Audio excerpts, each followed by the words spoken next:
Mesani wedding share Ewa Attention TV eso and then some beka yensa edifi Councillor JM asoye.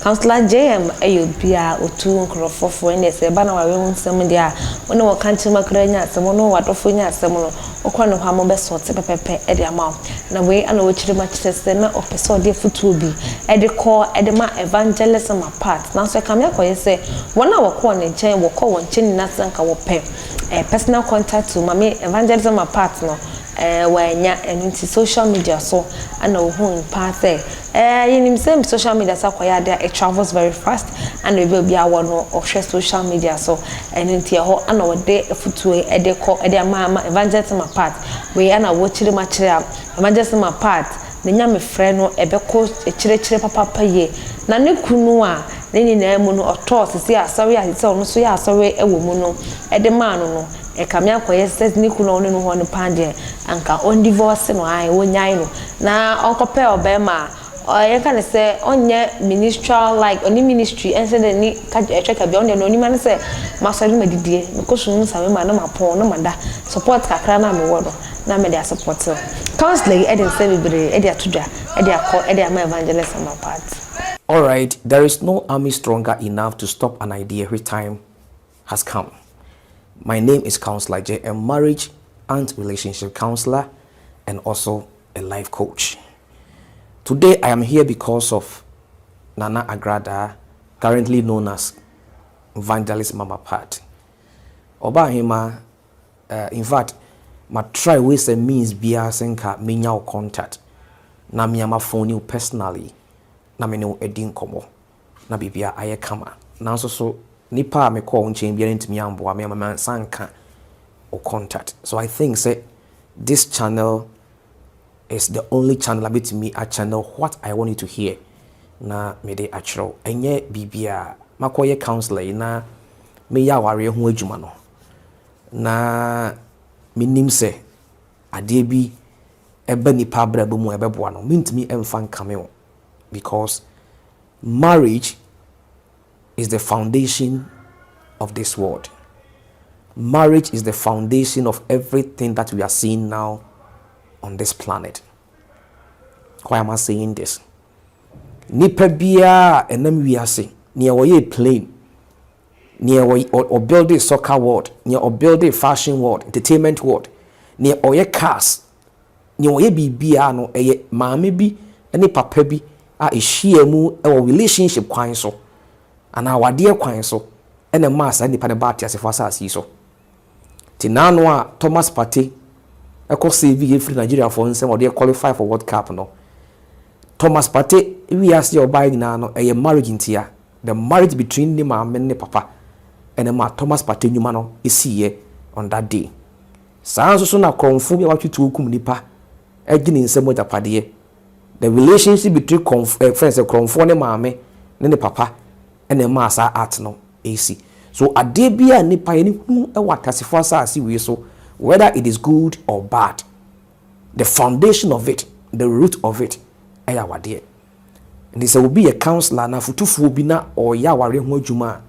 ya na nature e protect ne pa enti mommy me wo ha enye bibia na ade kakra ma observing ene de mede mani ehunu ene de mede maso atoto fom ene niema makeka bom ne risk kakra maye no na me pese me no di ho nkomo na eboa wo na details na nkasa de me pese ne beto media yi so na se utie me video yi na woni gye ho se wo pese utie more na ye domos to kokwa akiri nti ameka sa asem yi a na offer me because I have to respect you and guide your privacy but the metimi aka na emfa otan ne oseye bia embre o brand no na meka na kwa na me di bi so I case study di ama fofora or more similar issues with what I am dealing now.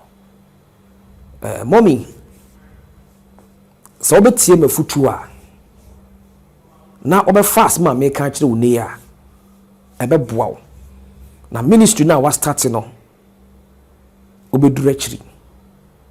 It doesn't matter the we are say it doesn't matter the nipa e kan fa ho utia ebe boa wo sa wo pese o ministry a ene wa starti e grow nenye ni pampempem na utimi succeed na ko do proper destination in this ministry.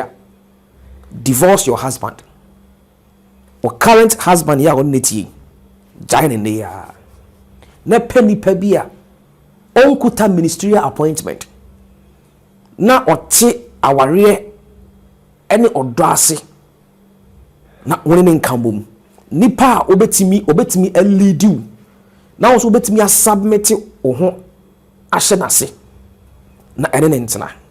I'm not saying say you rebel against your husband. I'm not saying say umukunu. But for now, no ministry na wawuremu no. With this husband, unkodru baby undru baby obebre pa. Enya dia be dru baby with this kind of husband I will see ai. Entimi mo. Enti mesro na nipa bi okuta high clairvoyance. So you sofo, so you counselor, so you hwan. Enim say our reality winning the destination in as much as your ministry is concerned in could do baby papa farmer. So the earlier is the better. I am repeating this way again. Nipa bia wo ye counselor or sofo so ye hwan and nim die kwa chiri na wotimi hunu obi nkanko and obi fombo ewe chiri ebe kan kire say with this kind of ministry awuramu any our reality ho no. In as much as your calling is concerned, this marriage ain't my one chief is adding. Why am I saying this? I'm saying this because my Bible no say for a reason a man shall leave his family. A reason a man shall leave his family. Nti bibintina ya kwa wade. This how compare the motive how they want to be ya.